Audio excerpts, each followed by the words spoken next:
Mga kababayan, isang mapagpalang araw po sa ating lahat. Ngayon po, re-reaksyonan po natin yung post ni Katie Duterte na nagkaroon po ng 15,000 likes. Dahil po, si Tito Sotto ay nananawagan sa sambayan ng Pilipino na wag na pong hayaang makabalik ang Duterte sa bansa. Dahil gigibain daw di umano, sabi ni Tito Sotto, yung Pilipinas ng mga Duterte. Parang baliktad po yata. Parang hindi po yata totoo. Dahil nakikita natin, noong panahon ni Duterte, mula Cagayan hanggang Hulo, lalong-lalo na po yung 3 major na ospital na kanyang ipinagawa dahil ito po ay limot na ng panahon. Pagkatapos, yung PGH ngayon, tila wala na yung 100 million na buwan-buwan na nagmula sa Office of the President. Ngayon, noon po, nung panahon po ni Tatay Digong, yung mga ayuda o yung tulong pinansyal sa mga mahihirap na mga Pilipino sa PGH ay ano lang po, yung madali pong lapitan ang mga ahensya ng gobyerno dahil sa makakarating kaagad kay Tatay Digong kung ano ang mangyayari, ano ang mga pangyayari. Ngayon mga kaibigan, yung kung sino man po yung nakatikim ng mga libreng gamutan sa PGH nung panahon ni Tatay Digong, paki-like naman po at paki-comment.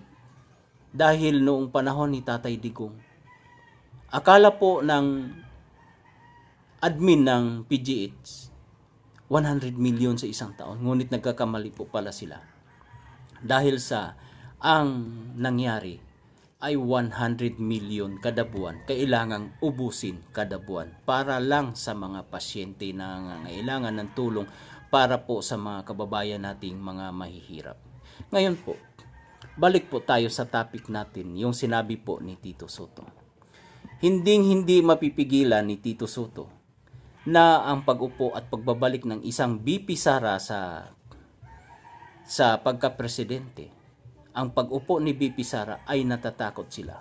Sapagkat marahil ito si Tito Sotto ay may itinatago ding anomalya sa panahong ito kasama si Pinky Lacson na dati isang senador na may paninindigan, ngayon tila nawiwindang na at napupunta na sa kanal ang kanyang sistema. Ngayon mga kaibigan,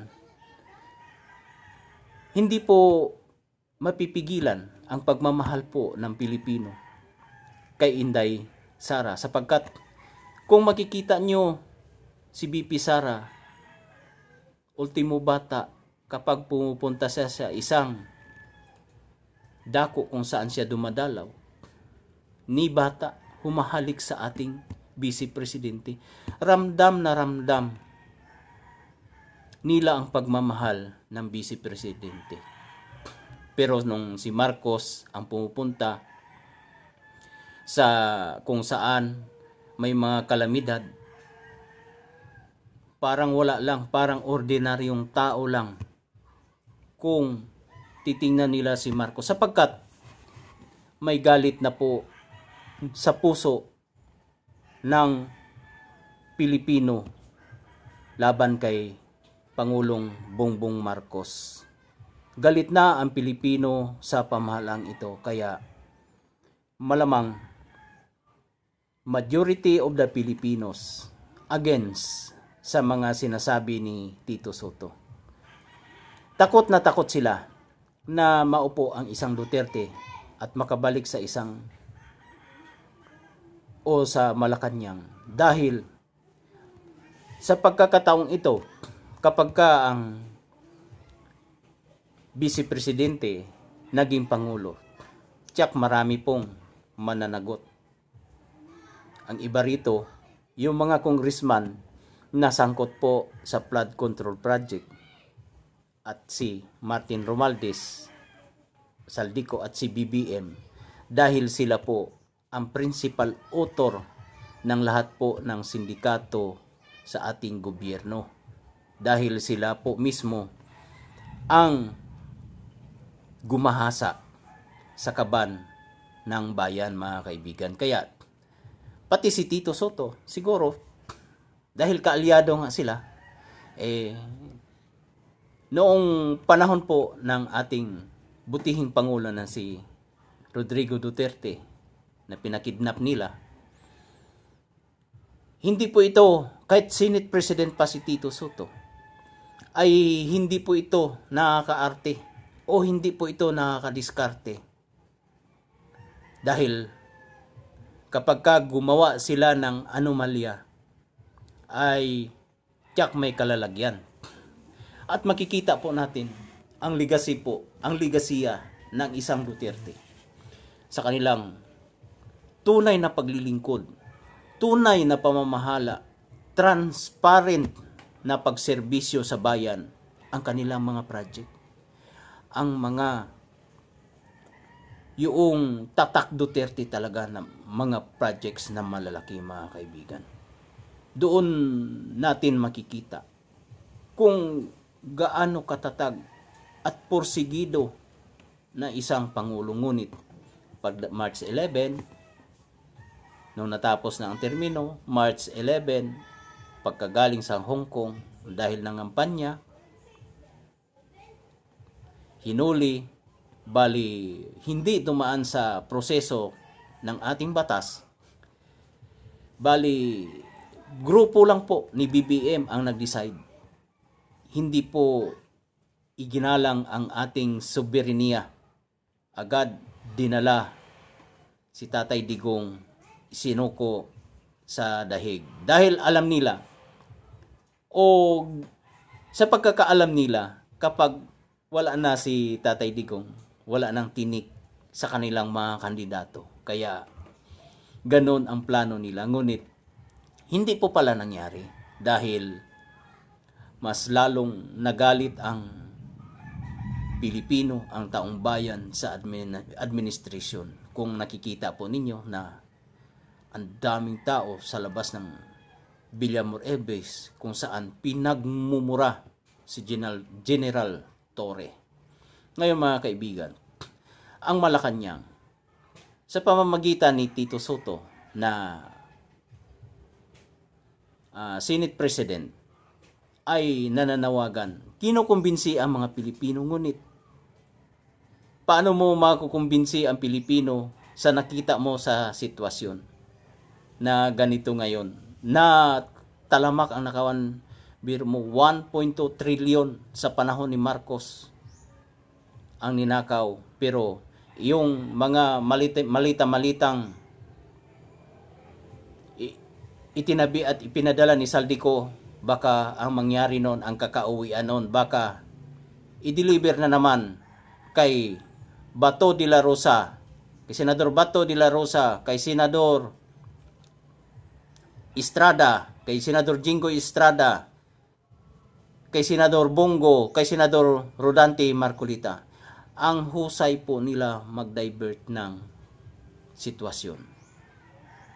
Ang husay nila magbintang at gumawa ng kaso sa mga tao kung gustuhin nila. Dahil ayaw nila na sa susunod na eleksyon mayroong mananalong Duterte, pero huli na ang lahat. Hindi nila ginawa ang kanilang tungkulin. Kaya mga kaibigan, isa din po sa panalangin ko na sana malagpasan ito, makauwi ng buhay si Tatay Digong, upang muli masilayan po natin siya sa 2028 kung mangampanya siya, tutulungan niya si Inday Sara sa pag-upo bilang Pangulo ng Pilipinas. At sana ipanalangin din natin, mga kaibigan, na sana sa 2028 din ay maluklok si Inday Sara pagtulungan natin na si Inday Sara po ang manalo sa susunod na presidential election. Batid ko po dahil si Martin Romualdez ay parang inaabsuelto nila sa kaso doon sa ICI kasi wala na. Malaki na ang pondo ni Martin Romualdez at ni BBM. Malamang ang perang ginahasa nila ay gagamitin nila itong makinarya para sa kanilang mga minimithi, mga pangarap nila, lalong-lalo na po si Martin Romualdez na kakandidato at gagamitin nila ang perang ito para pambili po ng boto upang manalo si Martin Romualdez. Ngunit mga kaibigan, batid ng Pilipino, batid nating lahat na tayo ay binibiktima lamang ng administrasyong ito. Sa katunayan, isa po ako sa nabudol mga kaibigan. Kaya sayang talaga. Kung tumakbo lang sana si BP Sara at kung hindi lamang niya sana pinaunlakan si BBM, hindi nagkaganito ang Pilipinas. Ngayon, ang dollars 59 na po mahigit. Malapit na pong humalik sa 60. Mga kaibigan, malapit nang humalik sa 60 pesos. Paano yung mga bilihin biglang tumaas? Ang sahod sa Pilipinas hindi aabot ng isang buwan, mamumroblema ka na naman kung paano mo iinatin ang sahod mo makarating lang sa katapusan o kaya sa isang kinsenas mga kaibigan. Sa mga hindi pa po nakapag-subscribe, nakikiusap po akong i-subscribe nyo po ang channel ko mga kaibigan. Maraming salamat po.